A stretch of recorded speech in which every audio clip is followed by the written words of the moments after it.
오직 예수뿐이네. 크신 계획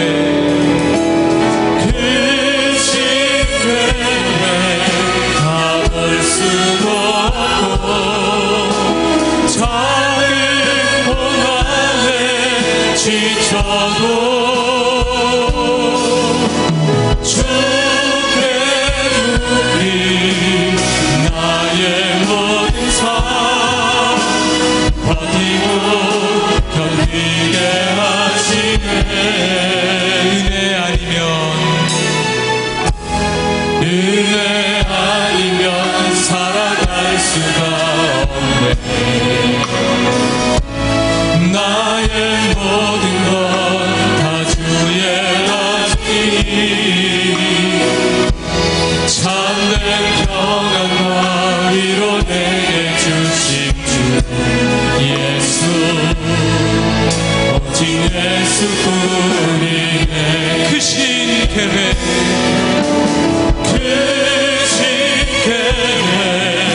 다 볼 수도 없고 작은 고난에 지쳐도 주께 묻기 나의 모든 삶 버티고 견디게 하시네. 은혜 아니면 살아갈 수가 없네. 나의 모든 것 다 주께 맡기니 참된 평안과 위로 내게 주신 주 예수. 오직 예수뿐이네. 아멘. 우리의 기쁨의 근원 되시는 주님을 차게 찬양합니다.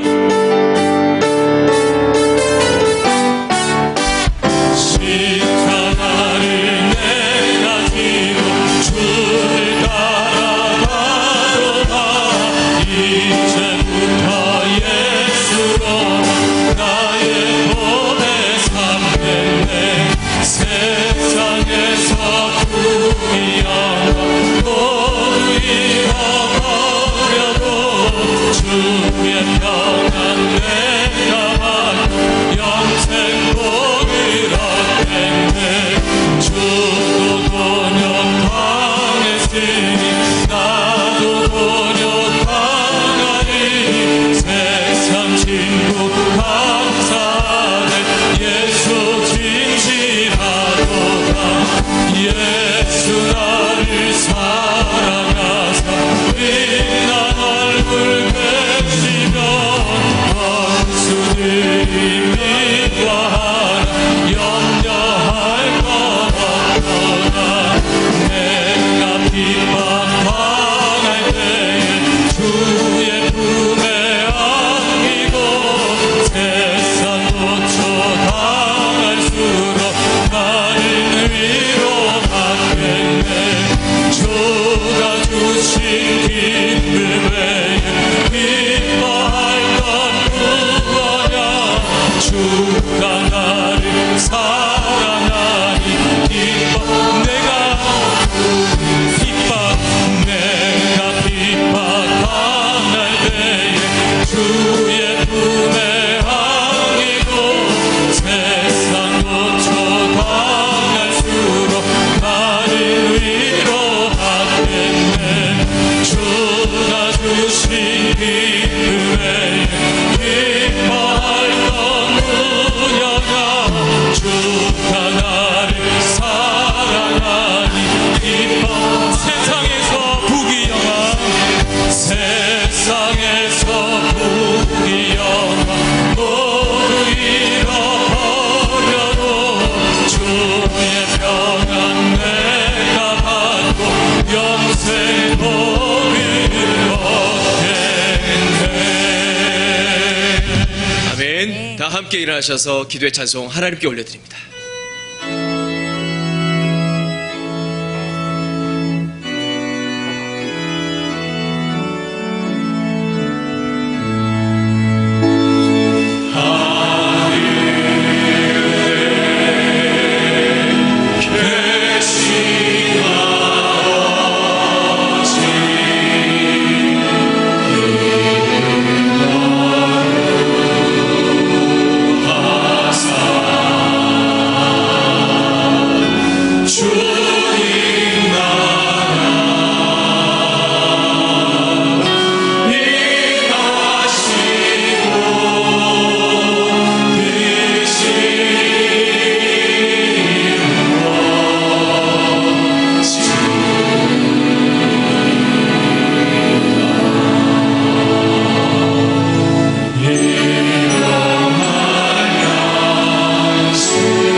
사랑과 은혜가 풍성하신 하나님, 때를 따라 은혜를 주시고 강풍 속에서도 보살펴 주시니 감사합니다.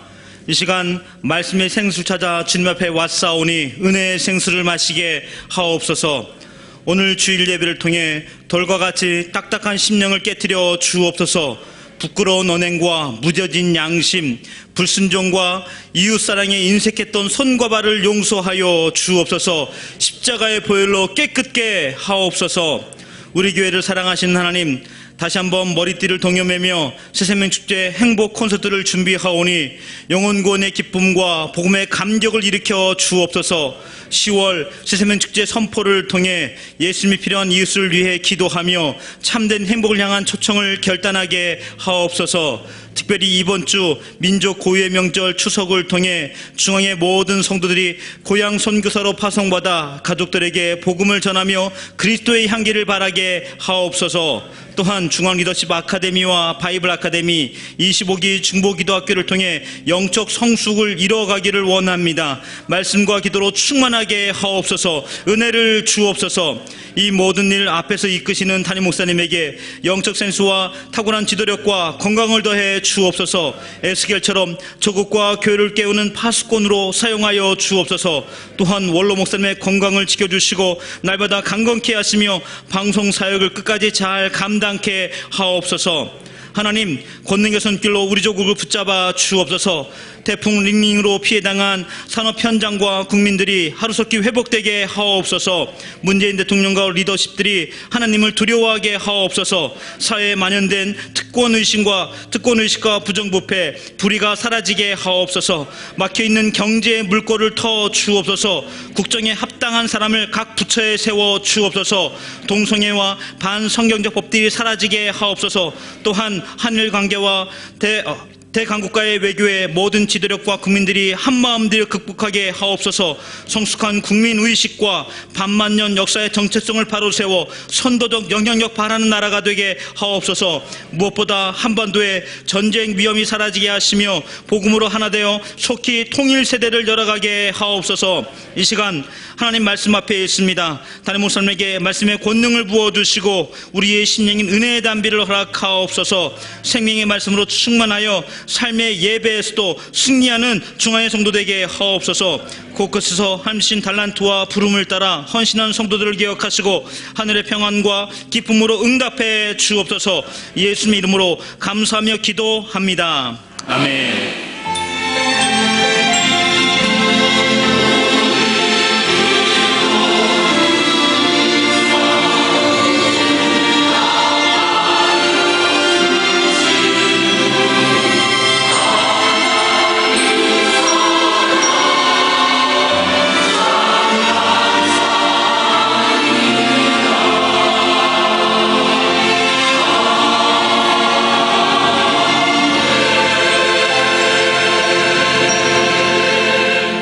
찬송 37장 만유의 주님을 찬양합니다.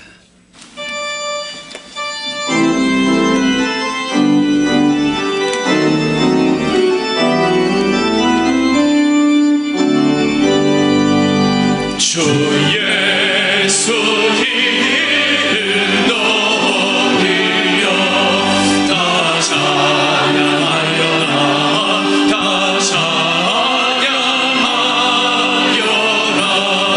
큰 권유와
담임 목사님과 함께하는 중앙 리더십 아카데미의 중앙의 리더들을 초대합니다. 중앙교회 중직들이 기도하며 영적으로 하나 되는 귀한 시간.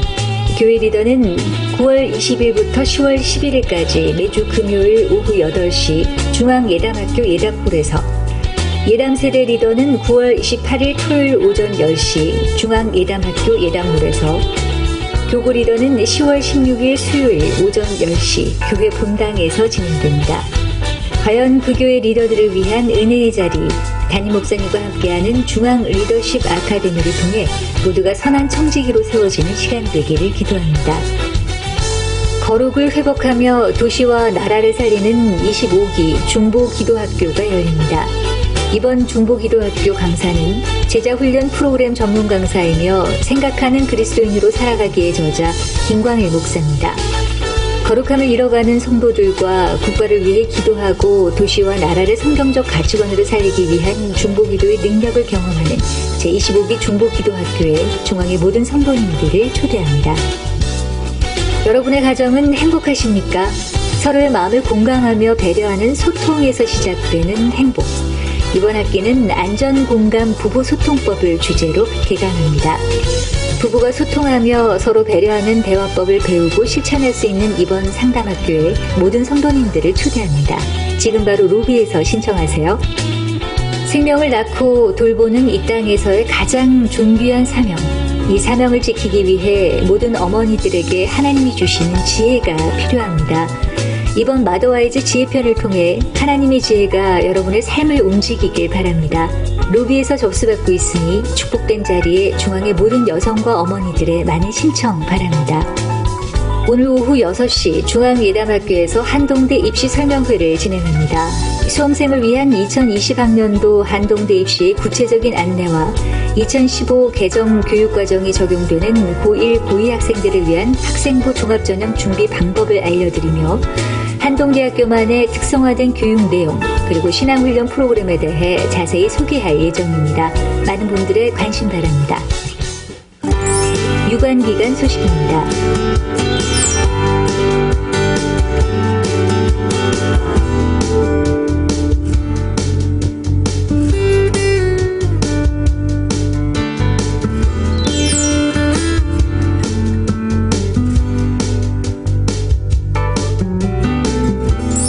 이달의 추천 도서는 오은주 이호경의 교회 오빠 이관희입니다.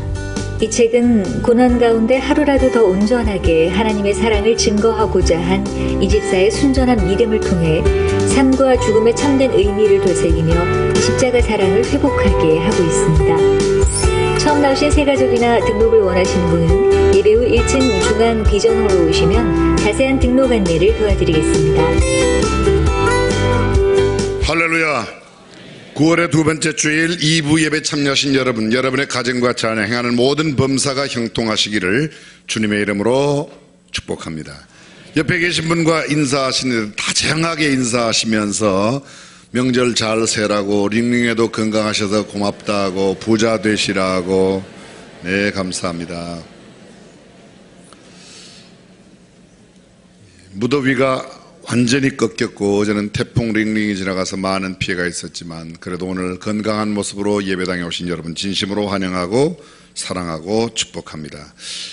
오늘 주일 지나면 고유의 명절 추석이 다가오는데 추석을 맞이해서 교회 예배 일정이 조금 조정이 되어 있습니다. 여러분들이 주보에 자세하게 나와 있는데요.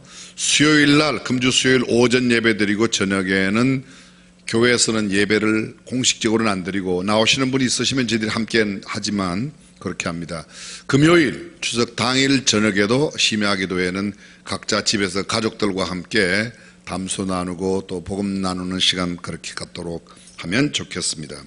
버스 운행 일정과 식당 오픈 관계도 주보 한 페이지 열면 1이라고 쓰여있는 교동 주요 소식이라고 맨 아래 자세하게 나와 있습니다. 여러분들께서 꼭 보시고 참고해 주시기를 부탁드리겠습니다. 오늘 4부 예배 말씀은 장순영 총장님, 한동대학교 총장께서 오셔서 말씀 전해주시고 6시에 학교에서 한동대학교 입학 설명회, 7시에 한 주를 여는 채플, 그래서 오늘 두 번 말씀 전해주십니다. 여러분 기억하시고 특별히 한동대학교에 자녀들을 이미 보내었거나 관심 있는 아빠 엄마들 또 우리 학생들 함께 많이 참여해 주시기를 부탁드리겠습니다. 2019 새생명 축제 행복 콘서트가 오늘부터 시작되어서 10월 25일 10월 27일이 추수감사주일입니다. 그래서 감사주일 바로 전전 금요일까지 행합니다. 여러분들께서 일정 보시고 오늘 특별히 말씀 전한 이후에 함께 고향 선교사 파송받아 여러분들이 가셔서 고향이나 이번 추석에 여러분 찾아오시는 분 복음 전할 수 있는 그런 기회 삼고 또 그들을 위해서 기도하시고 새생명 축제 기간에 꼭 예수님 만날 수 있는 귀한 역사 일어나도록 기도해 주시면 감사드리겠습니다. 중앙동산 추모 예배는 오늘 오후 1시 교회에서 버스가 출발합니다. 나쁜 성평등 조례 재개정 촉구를 위한 경기도 의회 2차 집회가 내일 있습니다. 여러분들 기억해 주시고 기도해 주시면 감사드리겠습니다. 교회 내에 여러 부서 기관들의 소식이 주보에 늘 빼곡하게 나갑니다. 어제는 우리 예담학교 2020학년도 입학 설명회가 있었습니다. 저희들이 모집하는 학생이 중학생 40명, 고등학생 80명인데 어저께 관심을 표한 사람이 약 한 1,400명 정도 왔습니다. 금년도에도 굉장한 경쟁률이 높을 것 같은데 특별히 우리 교회 자녀들 다시 한번 입학 설명회를 하겠습니다. 우리 교회는 따로 여러분들께서 관심 갖고 또 주의를 기울여 주시고 학교에 자세하게 소식을 들어서 차질이 없기를 간절히 바랍니다. 나머지 모든 소식 주보를 참고해 주시고 지난 주간 상을 당한 가정이 여러 가정 있습니다. 지금도 상 중에 계신 우리 최민식 장로님 아버님께서 어저께 소천하셔서 내일 아침 6시 전국 환송 예배가 있습니다. 김선홍 장로님 자당되시는 최순애 권사님, 강성진 장로님 자당되시는 이채선 권사님 어제 모두 전국 환송 예배를 드렸습니다. 지난 한 주일 동안에 8분이 소천을 하셨는데 상을 당한 모든 가정에 하나님의 위로가 함께 하시기를 간절히 바랍니다. 오늘 2부 예배 처음 나오셨거나 오랜만에 나오시면 이 시간 환영하고 축복하는 시간 갖겠습니다. 축복성으로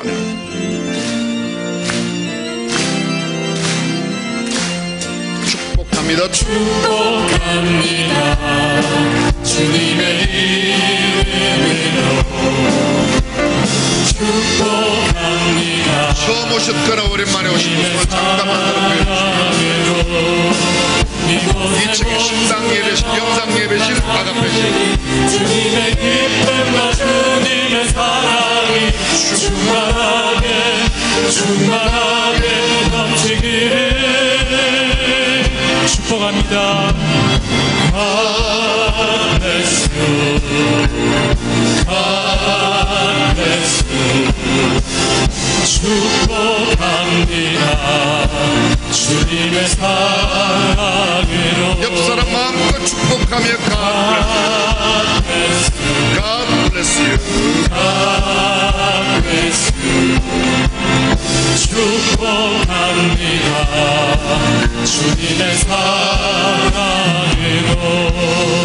뜨거운 박수로 입상 축복해 주시면 감사하겠습니다. 준비하신 예물 하나님께 봉헌합니다.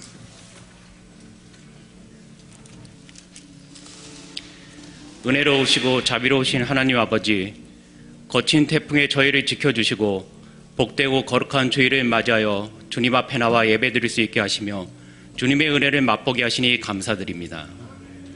한 주간 저희들에게 일할 수 있는 힘과 능력과 건강을 허락하여 주시고 좋은 것으로 채워주시는 주님의 사랑과 은혜에 감사하여 수고하여 얻은 물질 가운데 정성껏 준비하여 주님께 바치옵니다. 저희들의 드리는 예물을 기쁘게 받아 주옵소서.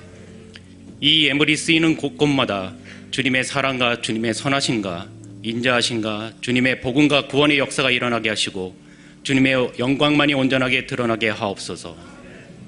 또한 저희들이 세상에서 살아갈 때 주님께서 주신 귀한 물질로 범죄하거나 노예가 되지 않도록 물질의 깨끗함을 주옵소서. 우리가 가지고 있는 모든 것이 하나님의 것임을 분명히 깨닫고 물질에 대한 청지기의 사명을 다하게 하여 주옵소서. 복의 근원이 되시는 예수 그리스도의 이름으로 기도드립니다. 아멘.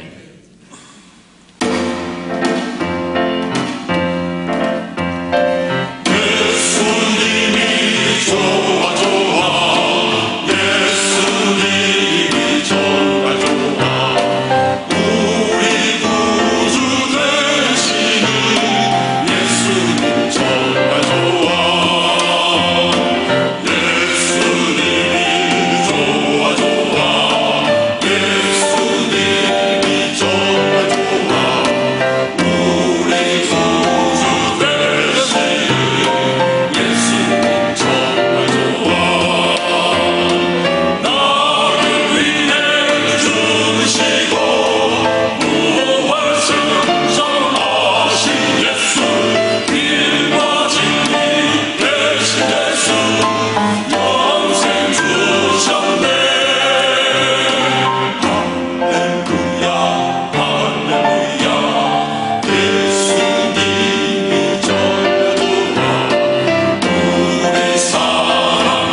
주신 하나님의 말씀 사도행전 13장 21절에서 23절 말씀을 함께 봉독하겠습니다. 그 후에 저희가 왕을 구하거늘 하나님이 베냐민 지파 사람 기스의 아들 사울을 40년간 주셨다가 패하시고 다윗을 왕으로 세우시고 증거하여 가라사대 내가 이새의 아들 다윗을 만나니 내 마음에 합한 사람이라 내 뜻을 다 이루게 하리라 하시더니 하나님이 약속하신 대로 이 사람의 씨에서 이스라엘을 위하여 구주를 세우셨으니 곧 예수라. 아멘.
옆 사람과 인사 한번 하시면 좋겠습니다. 이번 명절에 꼭 한 영혼씩 구원하자고 인사하면 좋겠습니다.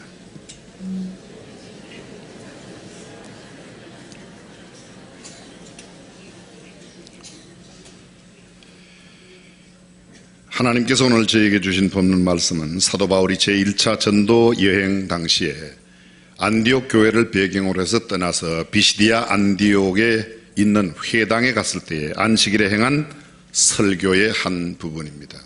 바울의 1차 전도 여행의 메시지 전파한 내용, 성경에 나타난 첫 번째 메시지가 오늘 본문에 나오는 내용입니다. 이 부분의 핵심 내용은 이스라엘 백성의 하나님께서 이스라엘 조상들을 택하시고 애굽 땅에서 나그네된 그 백성들을 크게 높여 큰 권능으로 인도하여 내시고 광야에서 40년 동안 저희의 온갖 반란과 배역에도 소행을 참으시고 가나안 땅 7 족속을 멸하신 뒤 그 땅에 머물게 하셨습니다. 그것이 무려 450년 동안 우리는 그 시대 출애굽 40년이 지난 뒤 가나안 땅에 정착했던 초기의 약 450년을 사사시대라고 말합니다. 이 사사시대의 마지막 장식을 선지자 사무엘이 하게 됩니다. 사사시대를 이야기하고 있는 사사기 21장 25절 맨 마지막 장 맨 끝절입니다. 그곳에 보면 사사시대의 특징을 이렇게 말합니다. 그때에 이스라엘에 왕이 없으므로 모든 백성들이 자기의 소견에 옳은 대로, 사람들이 자기의 소견에 옳은 대로 행하였다고 말합니다.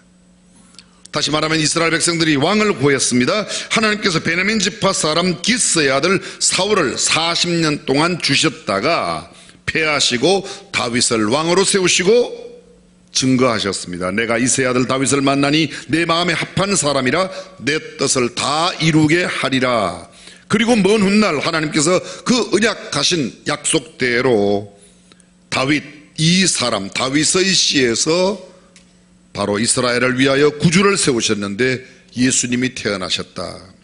사랑하는 성도 여러분, 여기 짧은 한 줄, 다시 말하면 사울을 주셨다가 패하시고 다윗을 세우시고 이 짧은 한 구절 속에 구약성의 많은 내용을 함축적으로 나타내고 있습니다.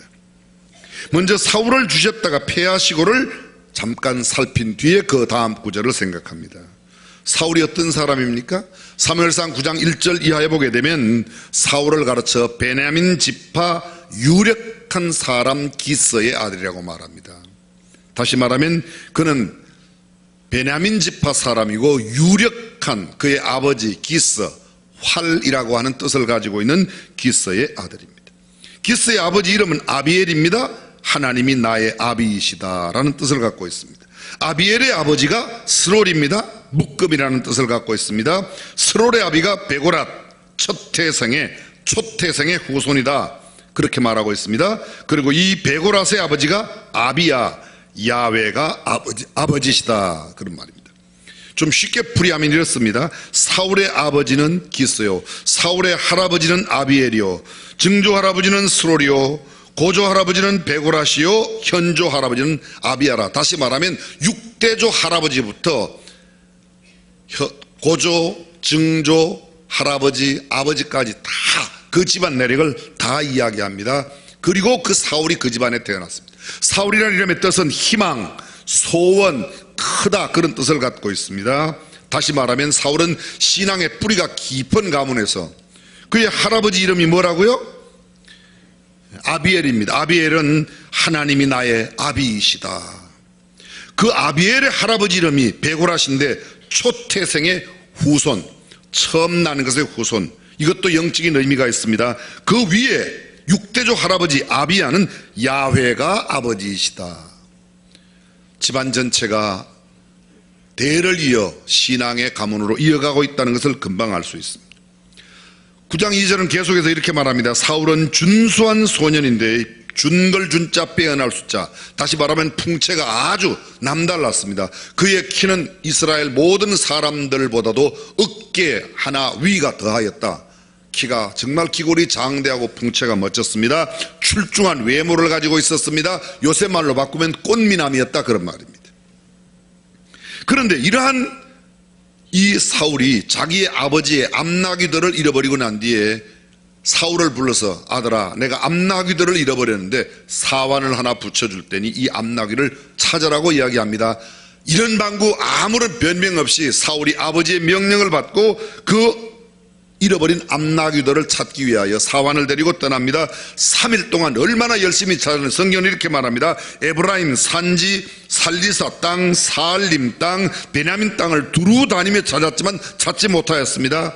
그리고 사흘 만에 숲 땅이라고 하는 이 베냐민 땅을 경계를 넘어서서 다른 곳까지, 요새로 말하면 자기가 살고 있던 그 지역을 넘어 다른 지역까지 열심히 사흘 동안 찾았습니다. 그래도 찾지를 못했습니다. 그때 순간 갑자기 자기와 함께한 사환에게 이렇게 말합니다. 우리 아버지가 암나기는 고사하고 이제는 우리를 걱정하지 않겠냐. 아버지에게 이렇게 걱정을 끼치는 것, 이거 내가 옳은 일이 아니라고 굉장히 효성스러운 마음을 갖고 있습니다. 사울은 아비에게 무엇이 더 소중한 것인가를 생각하면서 혹시라도 아버지께서 걱정하실까를 헤아리는 극심한 효도의 마음을 갖고 있습니다. 그리고 그 사환에게 이야기했더니 사환이 이렇게 말합니다. 사울에게 말하기를 이 성에 하나님의 사람이 있는데 존중이 여김을 받는 사람이요 그가 말한 것은 반드시 다 응하는 그런 분입니다. 그에게 가서 여쭤보시죠. 그분이 혹 우리의 갈 길을 가르쳐 주실지 모르겠습니다. 암나기가 어디에 있는지 알려주실지 모르겠습니다. 그러자 사울이 말합니다. 그래, 자네 말도 말이 맞네. 그런데 하나님의 사람을 만나려면 그에게 무언가 선물을 드려야 할 텐데 우리가 가지고 있는 음식은 이미 다 먹어버렸고 아무것도 없지 않냐. 혹시 자네 무엇 가지고 있는가? 이야기를 해봤더니 그 사환이 말합니다. 제게 지금 남은 돈이 4분의 1 세겔, 은 4분의 1 세겔을 있습니다. 그러면 됐다. 그거 갖다 드리고 하나님의 사람을 만나서 물어보자고. 그렇습니다. 그는 선견자에게, 성경에 보면 옛적에는 이걸 선견자라고 그러고 그 당시의 말로는 선지자, 선견자나 선지자나 같은 말인데 하나님의 사람 사무엘을 두고 하는 말입니다. 사울이 사환의 말을 옳게 여겨 가자 하고 하나님의 사람이 있는 성으로 갔습니다. 그 성으로 가는 비탈길을 올라가다가 물길러 나오는 소녀들을 만났습니다. 그 소녀에게 묻습니다. 여기 선견자의 집이 어디에 있는지 우리에게 일러주라고. 그랬더니 그 소녀들이 말하기를 조금 전에 그 하나님의 사람이 들어가셨는데 빨리 가면 쫓아갈 겁니다. 제가 쉬운 말로 좀 옮겼습니다. 당신들이 들어가면 선견자가 산당에 이르기 전에 만날 것입니다. 오늘 산당에 제사가 있는 날이라 많은 사람들이 가게 될 터인데 만날 겁니다. 지금 올라가소서 금시로 만날 것입니다. 이제 금자 때시자 지금 가면 금방 만날 겁니다. 그들이 성읍으로 올라가 들어갈 때에 사무엘이 마침 산당으로 올라가기 위해서 막 나오다가 마주쳤습니다. 그런데 이미 마주치는 순간 사무엘은 다 알고 있습니다. 하루 전 어저께 하나님께서 사무엘에게 나타나셔서 내가 내일 베냐민 사람 하나를 만나게 될 터인데 그에게 기름을 붓고 그를 왕으로 세우라고 하는 말을 들었던 겁니다. 그가 내 백성을 블레셋 사람의 손에서 구원하리라. 사무엘이 사울을 볼 때에 여호와께서 그에게 이르십니다. 보라, 이가 그 사람이다. 내가 어저께 너한테 이야기했던 그 사람이 이 사람이니까 빨리 이 사람 사울에게 기름을 부으라고 이야기합니다. 선견자는 이 사무엘은 하나님의 말씀대로 그에게 기름을 부어 왕을 세우게 됩니다. 사무엘이 사울에게 말합니다. 내가 선견자다. 나는 내 앞서 산당으로 올라가라. 너희가 오늘날 나와 함께 먹을 것이요 아침에는 내가 너를 보내어 내 마음에 있는 것을 다 내게 말해라. 사흘 전에 이런 암나기들은 염려하지 말아라. 다 그것은 이미 해결됐다고 이야기합니다. 그날 밤 자고 난 다음에 동틀무렵 일어나서 사울과 그 사환이 떠날 때에 사환을 앞서가라고 그러고 기름을 부어서 왕으로 세웁니다. 그런데 왕으로 세우려고 할 때 사울이 선지자에게 사무엘에게 이렇게 말합니다. 나는 이스라엘의 가장 작은 지파 베냐민 지파 사람이고 나의 가족은 베냐민 지파 중에서도 가장 미약하지 아니하니까 어찌 그런 일이 내게 일어나겠습니까? 어떻게 내가 그런 일을 감당할 수 있겠습니까? 매우 겸허한 모습으로 겸손한 모습으로 이야기합니다. 그러나 하나님의 사람은 그에게 기름을 부어 드디어 왕으로 세우고 그를 위하여 준비해 두었던 음식을 가져오라고 합니다. 요리사를 시켜서 빨리 가지고 와라. 내가 당신에게 주었던 것. 그것이 뭔가 하면 넓적다리와 거기에 붙어있는 것인데 그런 고기인데 넓적다리와 붙어있는 고기는 아무나 먹지 못합니다. 레위기를 읽어보면 제사장들만 먹게 되어 있습니다. 사울은 평범한 사람이에요. 그런데 제사장만 주는 그 음식을 주어서 그로 먹게 만듭니다. 그리고 왕을 세웠습니다. 사무엘상 14장 47절은 이렇게 기록합니다. 사울이 이스라엘 왕위에 나아간 후 사방에 있는 모든 대적 곧 모압, 암몬 족속과 에돔과 소바의 왕들과 블레셋 사람을 쳤는데 향하는 곳마다 이기었고 용명 있게 아말렉 사람을 치고 이스라엘을 약탈하는 자의 손에서 건졌더라. 그렇습니다. 사울은 왕이 되면서 승승장구하고 전쟁터에 사울이 나가는 데는 무조건 다 승리했습니다. 그 주변에 있는 모든 이스라엘에 대적되는 나라들을 다 점령했습니다. 그런데 오래가지 못했습니다. 성경학자들은 말합니다. 사울이 40년 동안 왕위에 있었는데 불과 2년 만에 하나님을 떠나버립니다. 그 내용은 이렇게 기록합니다. 하나님께서 사울을 패하셨다. 사울을 주셨다가 패하시고, 이 패하시고라는 장면을 이렇게 말합니다. 이스라엘과 아말렉과의 전투가 벌어졌을 때 하나님께서 사무엘을 통하여 사울에게 말합니다. 어떤 생명 하나도 용납지 마라. 성경은 이렇게 말합니다. 그들의 모든 소유를 남기지 말고 진멸하되 남녀와 소아와 젖먹이는 아이와 우양과 약대와 나귀를 죽이라.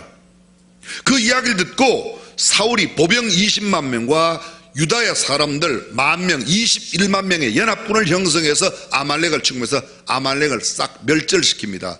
그런데 그때 딴 마음이 들어갔습니다. 하나님은 모든 생명을 다 멸하라고 그랬는데 사울과 그 백성이 아각 왕과 양과 소의 가장 좋은 것, 또 기름진 것, 어린 양 모든 좋은 것을 남기고 진멸키를 즐겨 아니하고 가치 없고 낮은 것만 진멸하니라. 좋은 것은 따로 빼두었습니다. 하나님의 말씀은 모두 진멸하라고 했는데 사울과 그 백성들이 좋은 것은 빼두었습니다. 하나님께서 사무엘에게 나타나서 사울의 왕 삼은 것을 내가 잘못했다고 이야기하며 보냅니다. 사무엘이 사울에게 갔더니 사울에게 가서 왕에게 이야기합니다. 왕이시여, 이게 무슨 소리입니까? 무슨 소리 말입니까? 지금 내게 들리는 이 우양의 소리, 소의 울음과 이 양들의 소리가 뭡니까? 그랬더니 사울이 이야기합니다. 하나님의 사람이여, 그건 그런 게 아니고 우리가 아말렉에 가봤더니 너무 살지고 기름진 것이 있어서 하나님 앞에 제사 드리려고 그걸 그냥 남겨두었습니다. 백성들이 그렇게 했다고 변명을 했습니다. 그때 하나님의 말씀, 내가 사울을 세워 왕 세운 것을 후회한다. 사무엘이 근심하여 온 밤을 여호와께 부르짖습니다. 사울은 이러한 내용도 알지 못한 채 하나님이 그렇게 서운해하며 왕 삼으신 것을 후회함에도 갈멜에 가서 자기를 위하여 기념비를 세우는 겁니다. 하나님의 마음과는 이제는 완전히 멀어졌습니다. 이것이 불과 왕이 올라가고 2년 만에 일어났던 일이라고 말합니다. 사울의 교만은 하늘을 찔렀습니다. 그때 하나님께서 사무엘을 사울에게 보내십니다. 그리고 이렇게 말합니다. 왕이 스스로 작게 여길 때에 이스라엘의 머리가 되지 아니하셨나이까? 왕을 삼지 아니하셨나이까? 하나님의 목소리를 저버리고 탈취하기만 급하여 약하게 하였나이까? 나는 그때 사울이 말합니다. 아닙니다. 나는 순종했습니다. 다만 백성이 하나님께 제사를 드리려고 양과 소를 저렇게 하였습니다.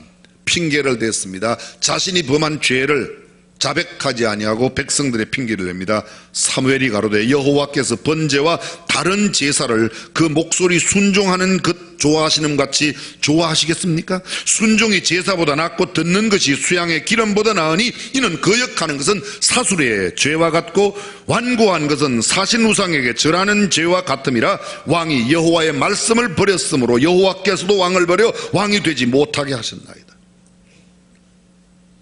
다시 우리가 너무도 잘 알고 있는 말씀, 번제를, 소제를, 어떤 다른 제사를 그 목소리 순종하심을 좋아하심 같이 좋아합니까? 하나님은 순종하시는 것을 좋아하시지 순종이 제사보다 낫고 듣는 것이 수양의 기름보다 아무리 살진 기름진 것, 요사이 말로 좀 바꾸면 아무리 봉투가 두터워도 두터운 봉투가 중요한 게 아니라 당신이 하나님의 말씀대로 살고 안 사느냐가 더 중요하다. 아멘. 언제부터인가 교회 내에 하나님이 아닌 마몬, 소위 맘몬, 배금주의가 들어왔습니다. 헌금을 액수를 많이 해야 된다고 생각합니다. 성경은 이렇게 말합니다. 순종이 제사보다 낫고 듣는 것이 수양의 기름보다 낫다. 하나님의 말씀을 거역하는 것은 사술의 죄와 같고 완고한 것은 사신 우상에게 절하는 것 같다. 왕이 여호와의 말씀을 버렸어. 무엇을요? 말씀을 버렸으므로 여호와께서도 왕을 버려. 당신이 아무리 기름지고 살지고 아무리 좋은 소와 양을 가지고 와서 제사를 드려도 하나님의 말씀을 떠나면 아무것도 아니라는 겁니다. 사무엘은 죽는 날까지 사울을 다시 찾아가 보지 아니하였고 사무엘을 너무너무 슬퍼하였습니다. 여호와께서는 사울로 왕 삼으신 것을 후회하셨더라. 짧은 한 구절, 그에게 사울을 왕으로 주셨다가 폐하시고라는 배경이 바로 이렇습니다. 근데 그리고 그 이후에 다윗을 세우셨다. 다윗을 세운 배경은 사무엘상 16장부터 나타납니다. 여호와께서 사무엘에게 이르시되 내가 사울을 버렸는데 너는 언제까지 사울 까닭에 그렇게 슬퍼하겠느냐. 기름불에 기름을 채워 베들레헴 지경에 가서 이새의 집 아들 가운데 하나를 선별하여 왕을 세워라. 내가 그들 가운데 왕을 하나 택하여 놓았다고 이야기합니다. 그때 사무엘이 하나님 앞에 이야기합니다. 하나님, 제가 만약 이새에게 가서 이새의 집의 아들에게 왕을 삼으면 사울이 그냥 두겠습니다. 사울이 저를 죽일 겁니다. 그랬더니 하나님께서 굉장히 유머를 이야기하세요. 너 송아지를 한 마리 끌고 가서 제사를 드린다 그래라. 그리고 이새의 집에 가서 그랬더니 그대로 합니다. 소를 한 마리 끌고 가서 이새가 살고 있는 베들레헴 지역에 갔더니 베들레헴에 있는 제사장들이 그 마을의 업장들, 쉬운 말로 말하면 두령된 자들이 다 나와서 하나님의 사람 사무엘에게 묻습니다. 평안을 가지고 오셨습니까? 우리 지역에 하나님의 재앙을 가지고 오셨습니까? 평안을 가지고 왔다. 내가 제사하러 왔으니까 이 지역에 있는 사람들이 나오고 특별히 이새의 집에서 이새와 그 아들들 모두가 다 정결하게 성결하게, 요사이 말로 말하면 정결한 목욕을 하고 하나님 앞에 제사 드리기 위해서 오라고 그럽니다.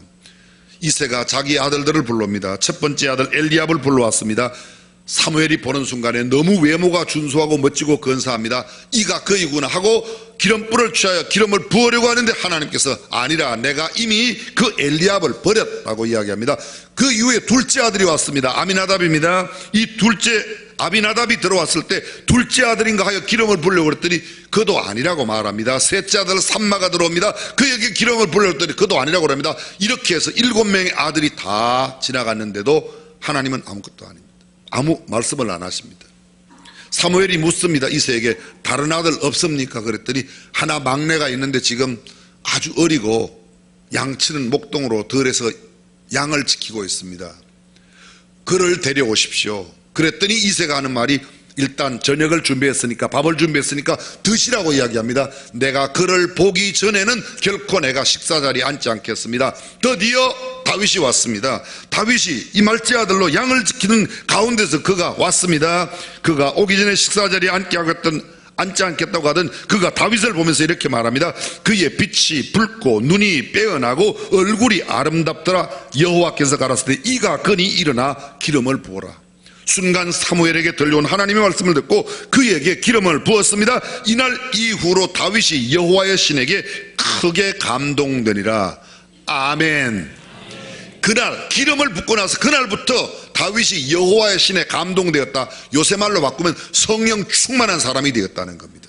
하나님께서는 그 하나님의 일을 위하여 쓰시기 전에 하나님의 사람에게 성령을 충만하게 부어주시는 줄로 믿습니다. 그리고 이렇게 말합니다. 내가 이새의 아들 다윗을 만나니 내 마음에 합한 사람이라. 성경 속에 약 5만 명의 이름이 나타납니다. 그런데 그 5만 명 가운데 하나님의 마음에 합한 사람이라는 칭호를 얻은 사람이 딱 한 명, 다윗이 있습니다. 다른 그 어떤 누구도 이런 칭호를 받지 못했습니다. 너는 믿음이 있는 사람이다, 의로운 사람이다, 이런 칭호를 받는다. 하나님의 마음에 합한 사람이라는 그런 칭찬을 얻은 사람은 다윗 한 사람밖에 없습니다. 그리고 그 이후 사울은 하나님이 부르시는 악신 때문에 정신 나간 이상한 짓을 합니다. 사람들이 신하들이 수금을 타면 사울의 영이 맑아졌다가 또 수금을 안 타면 이상한 정신 나간 짓을 계속하는 겁니다. 근데 이스라엘 사람 가운데서 수금 잘 타는 사람이 없는가? 그랬더니 어떤 사람이 사울 왕에게 이야기합니다. 베들레헴 이새의 아들 가운데 정말 이 수금을 잘 타는 사람이 하나 있습니다. 이 수금 타는 사람, 그 사람은 호기와 무용과 구변이 준수하고 여호와께서 그와 함께 계시더이다. 그를 데려오라고 합니다. 그 사람이 다윗입니다. 그리고 사울의 사위가 되죠. 이 긴 이야기를 다 말할 수 없습니다. 중요한 것은 이 사울에게 다윗을 소개하고 있는 사람이 어떻게 다윗을 사울에게 소개하느냐. 다시 들어보십시오. 그는 수금을 잘 타고 호기와 무용과 구변이 준수한 자라 여호와께서 그와 함께 계시더이다. 무슨 말입니까? 이 사람은 잘난 사람입니다. 이 사람은 많이 배운 사람입니다. 이 사람은 많이 가진 사람입니다. 그게 아니고 이 사람은 하나님이 함께하는 사람입니다. 사랑하는 성도 여러분, 저는 우리 중앙교회 성도들이 다른 사람 앞에 소개할 때 이 사람은 하나님이 함께하는 사람입니다, 이렇게 소개될 수 있는 사람이 되시기를 주님의 이름으로 축원합니다. 이 사람은 부자입니다. 이 사람은 굉장히 많이 지식을 갖고 있습니다. 이 사람은 정말 꽃미남입니다. 뭐 그거 좋은 일이지만 그것보다 그 어떤 것보다 이 사람은 하나님이 함께하는 사람입니다. 하나님이 함께하심을 보여주었던 사람, 그가 다윗입니다. 자, 정리해 볼까요? 사울 명문가 출신입니다. 준수한 외모를 가지고 있습니다. 기골이 장대합니다. 아버지의 말씀에 순종하는 사람입니다. 하나님의 사람께 예절을 갖춥니다. 내가 그에게 드릴 예물이 없는데 어떻게 만나겠냐? 예물이 있냐? 이렇게 말합니다. 아버지의 마음을 헤아립니다. 잃어버린 암나기보다 아버지의 마음을 염려할 수 있는 아주 사려 깊고 배려 깊은 사람입니다. 그런데 영적으로는 매우 무디어 있습니다. 그의 범죄는 영적인 무딤으로부터, 그리고 하나님을 무시함으로 하나님의 말씀을 떠나게 됩니다. 하나님의 말씀을 떠나고 무력의 탐심이 그에게 있어서 자기 자신을 위하여 기념비를 세우고 아말렉 전투에서 얻었던 좋은 전리품들을 몰래 숨겼습니다. 그리고 잘못된 것을 백성에게 핑계를 했습니다. 책임감 없는 행동을 했습니다. 자신의 직무의 자리를 가볍게 여겼습니다. 자기의 자리만 지키려고 하였지 하나님의 말씀이 사무엘을 통하여 들려왔음에도 제가 잘못했습니다 한마디 말하지 않습니다. 내가 어떻게 하면 왕위에 계속 있을 수 있습니까? 거기에만 관심이 있는 겁니다. 다윗은 보십시오. 목장, 베들레헴 목장집 막내 아들입니다. 그 아버지도 무시하고 사무엘 앞에 데려오지도 않았습니다. 그 형들에게도 무시당했습니다. 그는 막내 아들이었습니다. 힘없는 목동이었습니다. 전량을 지키는 가운데 있었습니다. 그런데 그의 전량을 지키는 가운데도 그에게 아주 특출함이 있습니다. 시편 78편 70절에서 72절까지 보게 되면 하나님께서 다윗을 택하는 장면을 아삽이 이렇게 노래합니다. 그가 얼마나 아버지의 젖양, 어린 양을 지킬 때 성실하게 지켰는지 하나님이 그것을 귀하게 여겨 이스라엘 백성을 그에게 기업으로 맡겼더니 그가 그 마음의 성실함과 그 손의 공교함으로 이스라엘을 지도하였더라. 보십시오. 그 마음의 성실함과, 영어 성경에 인테그리티라고 되어 있습니다. 그 손의 공교함을 영어 성경에 보면 skillful hands라고 되어 있습니다. 이것은 다윗의 삶을 결정적으로 나타내는 하나의 성품과 그의 삶에 나타나고 있는 외적인 그가 갖고 있는 능력을 이해합니다. 이 인테그리티, 우리말로 우리는 성실함으로 번역했는데 이 인테그리티 속에는 굉장히 많은 것이 담겨져 있다는 겁니다. 이것은 제가 잠시 뒤에 다시 설명을 드리겠지만 우선에 이야기를 드린다면 그가 정직한 사람이요, 성실한 사람이요, 도덕과 윤리적으로 깨끗한 사람이요, 한 걸음 나아가 가진 것을 섬기고 나누는 아주 도량이 넓은 마음을 가진 사람이란 것입니다. skillful hands. 그건 skill이란 말은 기술이에요. skillful, 기술이 넘쳐나는 hands. 손에 기술을 갖고 있습니다. 실력이 있다는 말입니다. 능력이 있다는 말입니다. 근데 하나님께서 바로 이 다윗을 택하셨습니다. 자, 다시 정리해 볼까요? 사울을 왜 버리셨어요? 사울이 하나님의 말씀을 버렸으므로 버렸습니다. 다윗을 왜 택하셨어요? 오늘 제목이 왜 다윗을 택하셨는가? 다윗에게는 아름다운 성품과 믿음과 공교한 기술이, 능력이, 실력이 있었다는 겁니다. 정리해 볼까요? 왜 다윗을 택하셨을까? 다윗을 택하신 이유와 까닭, 목적이 무엇입니까? 많이 가져서, 많이 배워서 아닙니다. 많이 갖추어서 아닙니다. 가문이 좋아서 아닙니다. 외모가 출중해서 아닙니다. 훈련이 잘 돼서 아닙니다. 무언가 그들을 조상이 탁월한 사람들이 많아서, 물론 탁월한 조상이 있습니다. 그러나 그것 때문이 아닙니다. 하나님의 마음에 합한 하나님의 사람인 까닭에 하나님이 그를 세우신 줄로 믿습니다. 하나님의 신에 감동된 까닭에 성령 충만한 사람인 까닭에 하나님의 역사를 감당한 줄로 믿습니다. 그렇습니다. 성실하고 정직하고 도덕적인 모든 모양을 갖추고 섬김과 나눔의 정신을 가지고 있습니다. 공교한 기술 있는 솜씨가 탁월한 사람입니다. 실력 있는 사람입니다. 능력 있는 사람입니다. 하나님께 쓰임받는 사람의 두 가지 특징, 성품이 하나님의 마음에 합해요. 그리고 실력과 능력이 있습니다. 자, 여러분 잘 들어보십시오. 이것을 제가 도표로 한번 설명해 볼게요. 어떤 사람은 성품이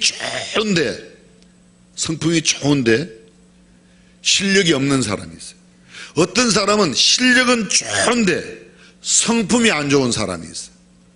자, 여러분들은 어떤 사람이 되기를 원하는가? 제가 보기 4개를 들겠습니다. 첫 번째 사람, 성품도 좋고 실력도 좋은 사람. 1번. 2번, 성품은 진짜 형편없어요. 죄송합니다. 성품은 지랄 같은데 실력은 무지무지 좋은 사람이 있어요. 이 사람은 가면 일은 잘 돼요. 일은 맡기면 일이 일사천리로 됩니다. 근데 그 사람 옆에만 가면 모두가 상처를 받아요. 교회도 가끔 그런 사람이 있어요. 세 번째 사람은요, 성품은 너무너무 좋은데 실력이 없어요. 일이 안 돼요.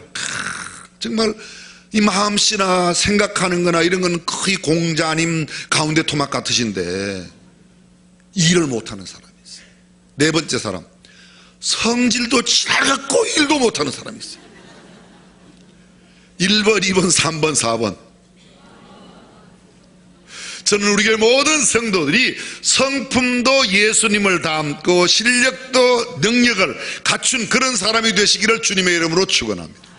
2번, 3번 중에 고르라고 하면 그래도 성품 좋은 사람이 괜찮은데 일을 추구하는 사람은 성품은 좀 나빠도 괜찮아. 일이 돼야 돼. 그런 사람이 있습니다. 그건 여러분 소견에 맡기겠습니다. 저는 2번, 3번 생각하기도 싫고 우리 교회 모든 성도들이 1번 되시기를 주님의 이름으로 축원합니다. 그렇습니다. 자, 다시 묻습니다. 왜 하나님이 다윗을 택하셨어요? 성경에 이렇게 말합니다. 내가 이새의 아들 다윗을 만나면 내 마음에 합한 사람이라 내 뜻을 다 이루게 하리라. 왜 택하셨다고요? 하나님의 뜻을 이루기 위해서. 하나님의 뜻을 이루기 위해서. 하나님께서 왜 우리를 부르셨을까요?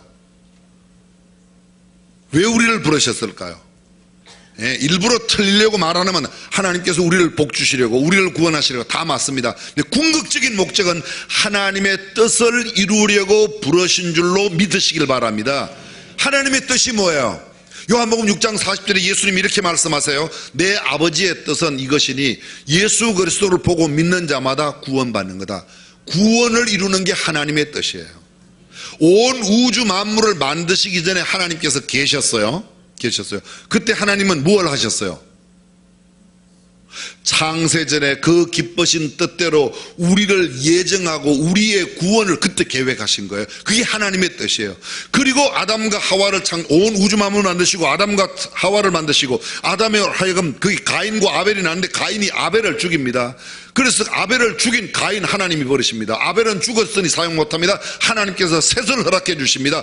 셋을 후손으로 계속해서 이루어져서 어떤 날 예수 그리스도를 이 땅에 보내신다는 겁니다. 오늘 성경 본문이 바로 마지막 23절의 내용이 무엇입니까?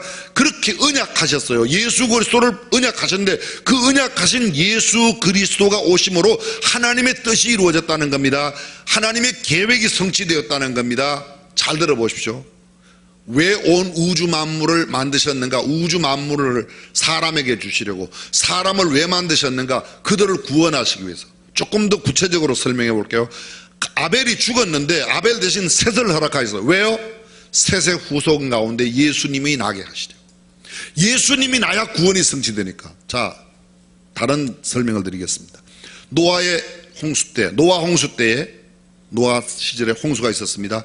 하나님께서 모든 지면에 생명의 기식 있는 것들을 다 멸절하는데 사람은 노아의 8식구만 살려주셨어요. 왜 노아의 8식구를 살려주셨어요? 제가 이렇게 여쭤보면요, 이제 정답은 하나예요. 예수님 보내시려고 이렇게만 맞습니다. 하나님께서 온 지구를 온 생명을 멸망시키는 건데 왜 노아의 가정을 구원하셨어요? 예수님 보내려고. 대답을 그렇게 하시란 말이에요. 왜 그렇게 살리셨다고요? 예수님 구원하시려고. 예수님 구원하시려고. 기생 라합을 왜 구원하셨어요? 예수님 보내시려고. 예수님 보내시려고. 룻 이방 모함 여자예요. 모함 여자. 근데 그 모함 여자가 보아스를 만나서 보아스로 말미암아 아들을 낳습니다. 오벳이에요. 오벳이 아들을 낳습니다. 이세예요. 이세가 아들을 낳습니다. 누구예요? 아까 이야기했던 엘리압을 비롯해서 아비나답, 삼마 쭉 내려서 마지막 말째 아들 누구요? 다윗. 결국은 다윗을 낳기 위해서. 왜 다윗을 낳습니까? 다윗의 후손, 다윗의 씨로 말미암아 예수 그리스도가 태어나는 겁니다. 이렇게 성경을 예수 그리스도로 끼워 전부 다 해석하는 것을 신학적으로 어렵게 한마디로 말하면 구속사적인 해석이라 그렇게 말합니다. 성경의 주제가 누구예요? 예수예요. 구약의 핵심 내용이 뭐예요? 오실 메시아예요. 신학의 핵심 내용이 뭐예요? 다시 오신이 아니고 다시 오실 예수님이에요. 오셨어요. 이미 오셨어요. 근데 다시 올라가셨잖아요. 왜요? 또 오시려고. 성경 전체가 예수 중심의 책이라고 믿으시면 아멘.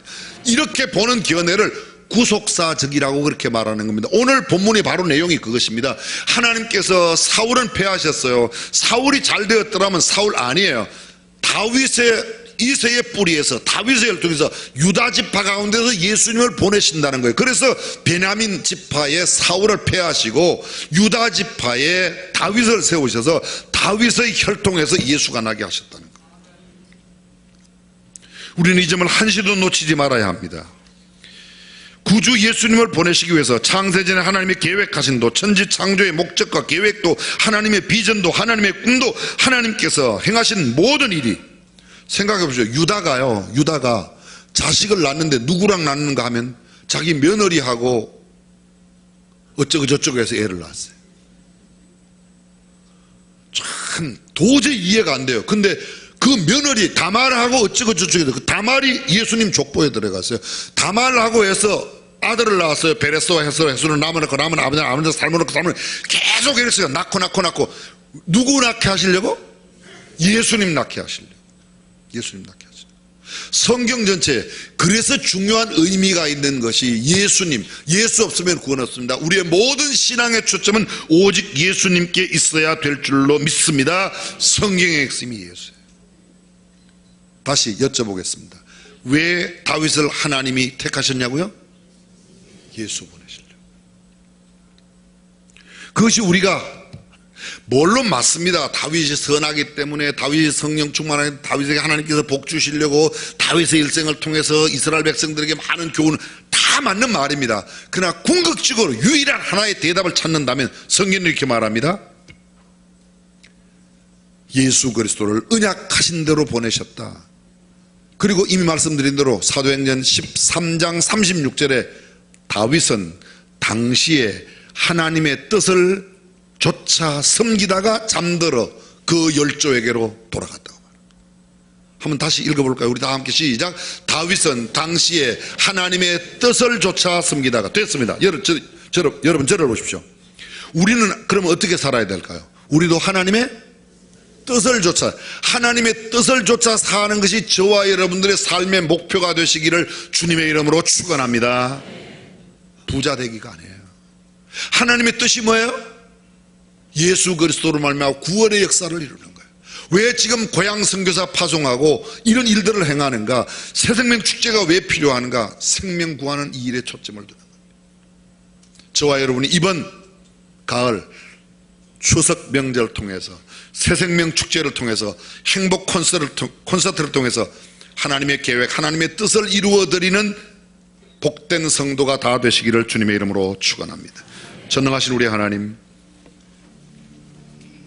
오늘 저희들이 다윗을 살피며 우리 시대에 우리를 왜 부르시고 택하셨는지를 생각하게 됩니다. 하나님의 뜻을 이루는 주의 백성 되게 하옵소서. 예수님의 이름으로 기도합니다. 아멘.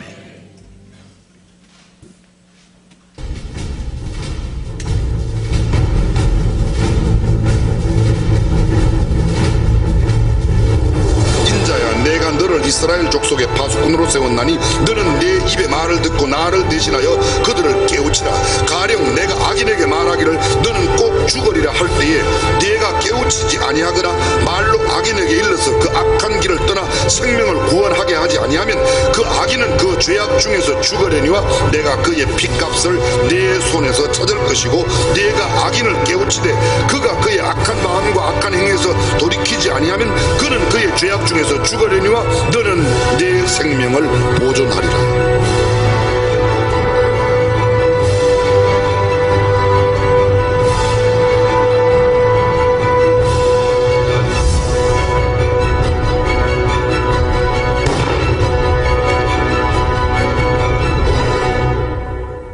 지금부터 2019년 행복콘서트 새생명축제 선포식을 시작하겠습니다. 영혼구원의 사명을 감당하기 위해 중앙의 모든 성도들은 스텝 바이 스텝 전도 전략에 따라 다음 사항을 실천할 것을 권면합니다. 하나, 영혼구원의 열매를 맺기 위해 앞으로 2주 동안 기도하며 전도 대상자를 작정합시다. 둘, 추석 연휴 동안 예수님을 믿지 않는 가족들과 친척들에게 복음을 전합시다.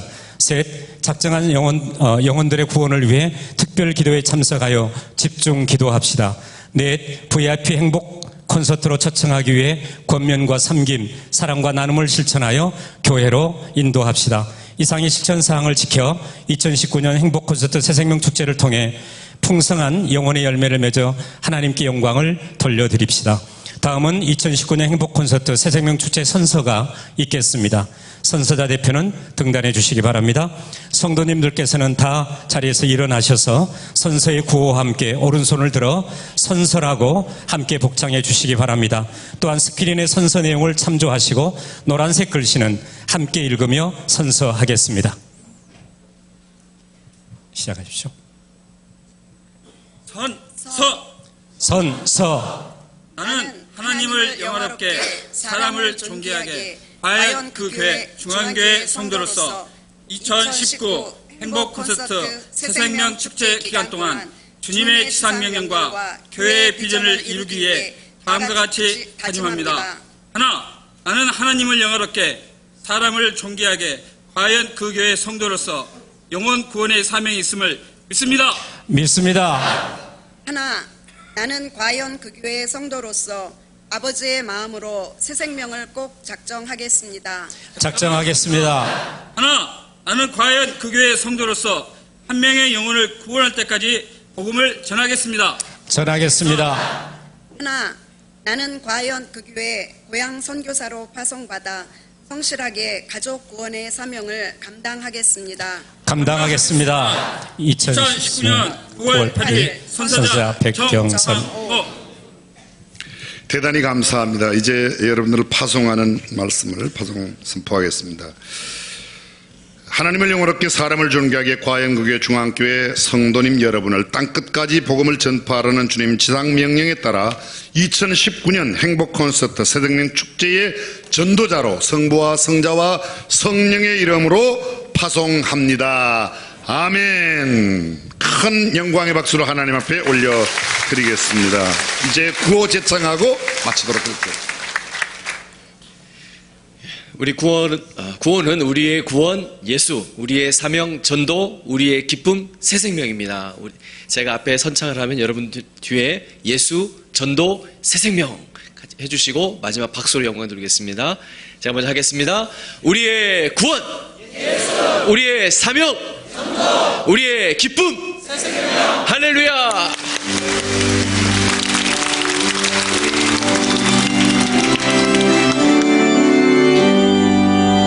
온 세상 위하여 나 복음 전하리 만 백성 모두 나와서 주 말씀 들어라 죄중에 빠져서 헤맨 자들아 주님의 음성 못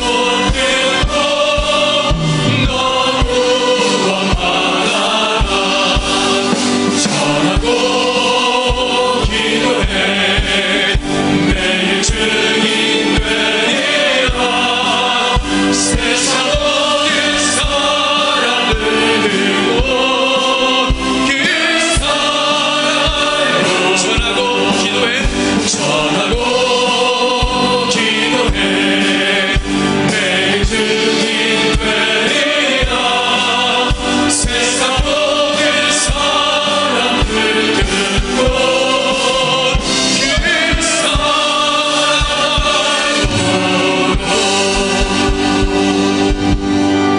초대교회 성도들이 가졌던 복음의 야성, 복음의 열정을 갖고 이번 추석에도 또 새생명 축제 행복 콘서트 기간까지 꼭 한 분이 한 영혼 이상 구원하는 귀한 역사가 있기를 간절히 기도합니다.